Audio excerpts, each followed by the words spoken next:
Friends, welcome to my channel easy cooking recipes. आज की हमारी रेसिपी है साबूदाना खिचड़ी, सैगो खिचड़ी।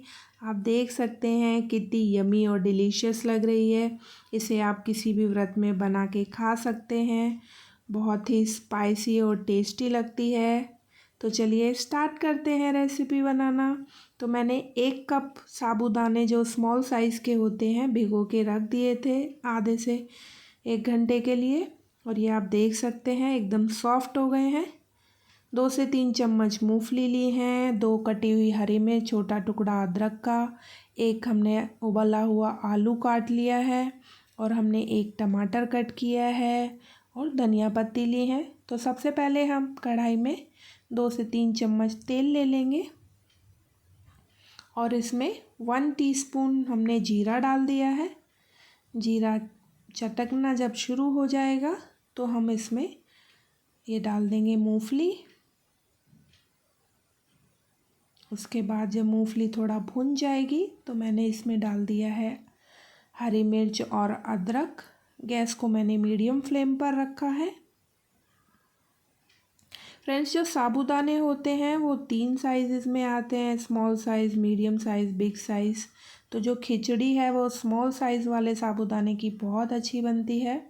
तो ये मैंने इसमें अब कटा हुआ उबला आलू डाल दिया है, और अब हम इसको 1 मिनट के लिए ढक कर के रख देंगे ताकि जो आलू और मूंगफली हैं अच्छे से पक जाएंगी।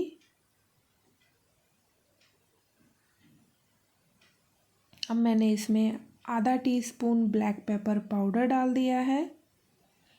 फ्रेंड्स, ये रेसिपी आप बिना व्रत के भी ब्रेकफास्ट में बना सकते हैं। बहुत ही हेल्दी ब्रेकफास्ट होता है और बहुत ही टेस्टी भी लगता है। अब मैंने इसमें कटा हुआ टमाटर डाल दिया है,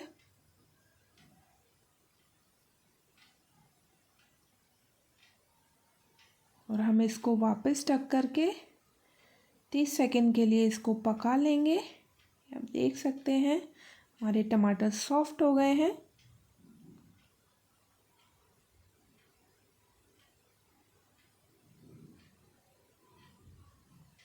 अब मैंने इसमें भीगा हुआ साबूदाना डाल दिया है।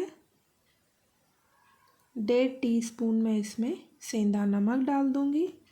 अगर आप नॉर्मल डेज में बना रहे हैं तो आप नॉर्मल नमक यूज़ कर सकते हैं। इसको हम अच्छे से चला देंगे। फ्रेंड्स, अगर ये रेसिपी पसंद आती है तो लाइक करिएगा, और ऐसी ही मज़ेदार रेसिपीज़ के लिए मेरे चैनल को सब्सक्राइब करिएगा, जिससे कि आने वाली सारी वीडियोस का नोटिफिकेशन आपको मिलता रहे। इसको हम 1 मिनट के लिए लो फ्लेम पर कवर करके रख देंगे।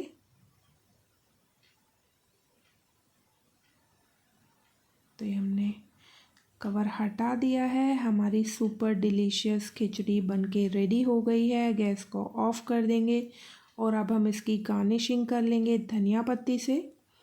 तो फ्रेंड्स, आप भी ये रेसिपी घर पे ज़रूर ट्राई करिएगा और कमेंट करके बताइएगा ये रेसिपी आपको कैसी लगी। अब हम इसको सर्व कर लेते हैं। इंग्रेडिएंट्स की एग्जैक्ट क्वांटिटी के लिए आप डिस्क्रिप्शन बॉक्स में जा कर के चेक कर सकते हैं। और सर्व करने से पहले हम इसमें हल्का नींबू का रस डालेंगे, उससे जो टेस्ट है बहुत ही अच्छा आता है। तो फिर मिलते हैं एक और रेसिपी के साथ। Take care, bye bye.